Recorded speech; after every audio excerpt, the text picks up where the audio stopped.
There's a couple different ways to make the drop down. As you can see, there's no drop down.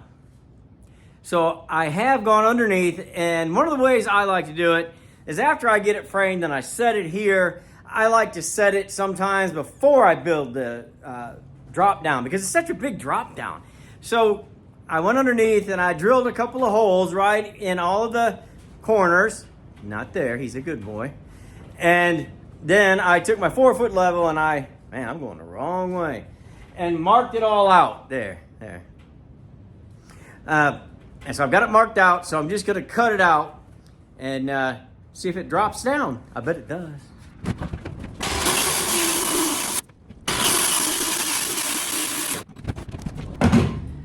Got a couple of screws right here that are gonna be in the way. So I'm gonna take those out real quick, and I don't want to ruin this blade.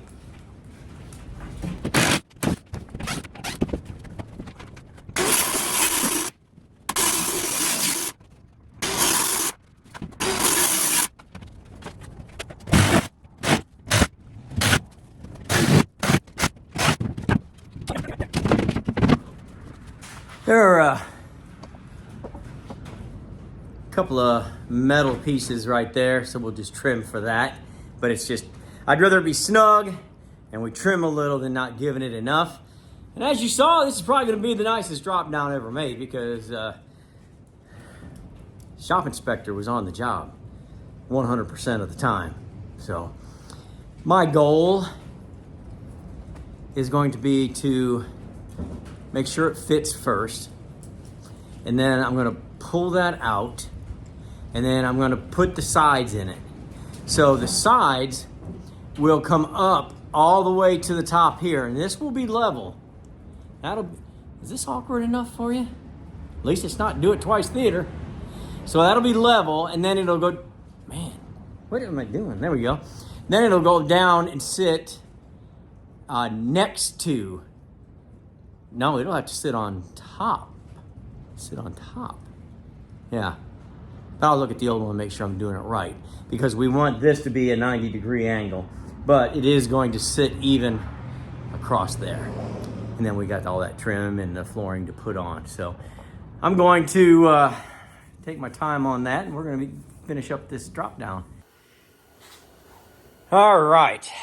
As our faithful viewers know, it's been a while since I've done a Scotty with a drop down. Looking good so far. Before I got too deep into that, I wanted to show you something that's kind of technical.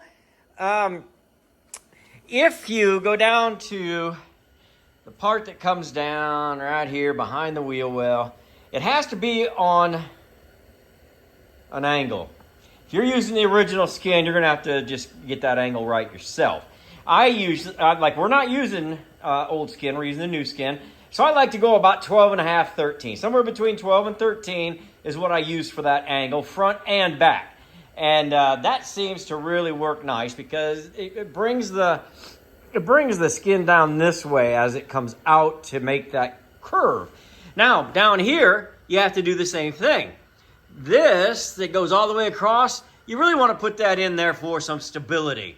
And I haven't screwed it in yet, but I'll screw it in from the sides and the top. And I want to do that before I put my vinyl in, which I intend on doing here shortly. So I put that in between because really that's a big stability back here. That gaucho bed will be too. If we were doing a static bed, that's super capable. So kind of a different deal, but we always put that in there anyway.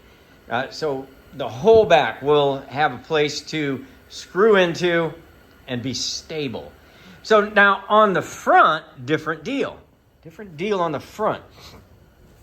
Because, as you can see, we've got to make 4 parts, right? 4 parts to go all the way across. So this one goes into that one. Instead of being in the middle, it wouldn't make a difference. This will be helpful. Now this top one, so now you see this is on that 12 and a half-ish. So is this. Kind of hard to see, but this is the 90, and that's the 12 and a half. That will bring this 12 and a half. Well, yeah, it'll scoot out here a little bit. So you can see how it makes that real nice 13-degree arc coming out. We'll get that screwed in through this, and we'll try to get about halfway through there. So that's going to take about a 2.5, 3-inch screw. But we're going to do that because stability. I like to do that. And these came from the factory this way, and that's the reason that they came from the factory that way. Wanted to show you that because I think that is an important step to make when you are getting ready to put down your vinyl. So I'm out here in World Headquarters today, and I'm just watching cool camper guys tell me about cool camper things because I love having this TV out here. Yeah. So I'm going to get back to work. I'm not watching TV. I'm listening. So I don't want you to think that I'm slacking in my work watching cool camper guys all the time now. All right, let me get going. Got to get this to sit in here. It's a little tight because, there's not a whisker on each side. Just whatever it was cut out, that's how that bottom falls in. And then we put the sides on right here. And then we got it undercoated, obviously. So, whoa, hey, that's easier than I thought. Maybe not. There we go. All right. Then we got the front piece here. That's our step. You remember our step right here. All right. We're not terribly far off. We've got to get that back in. I'm going to go underneath instead of beating it to death. I'm going to look underneath and see what the problem is. And then I'm going to take my inch and a half carriage bolts, and I'm going to put this down. And then I'll put this down. Then we'll screw it into the sides. And then I think we're ready to go ahead and put down our vinyl. So I wanted to show this to you, and I'll give you a better look here in a minute. I just wanted you to see that this is in here nice and tight. There's just not much room for error. All right.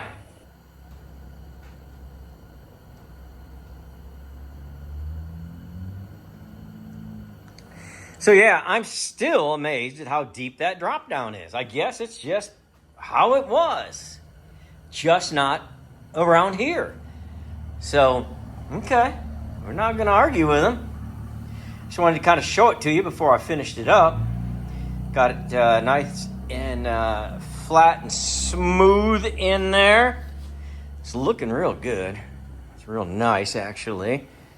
Have not yet put in the carriage bolts, but I think I'm going to do all of them along the side and in the middle and down the back and in the middle, and then I'll do these as well while I'm under there. That way I don't have to be crawling around now and later. I'll just get it all done at the same time, and because we're ready for that right now. As soon as I do that, I'm going to carriage bolt it. Here's that, what we'll use for trim all around there, and there, and there, and then there'll be some cove molding that'll go around here. So just going to throw some J-rail up there. It's not J-rail, but that's how it came from the factory. So that's what we're going to do, and it's going to look really sharp. All right, let me get going on it.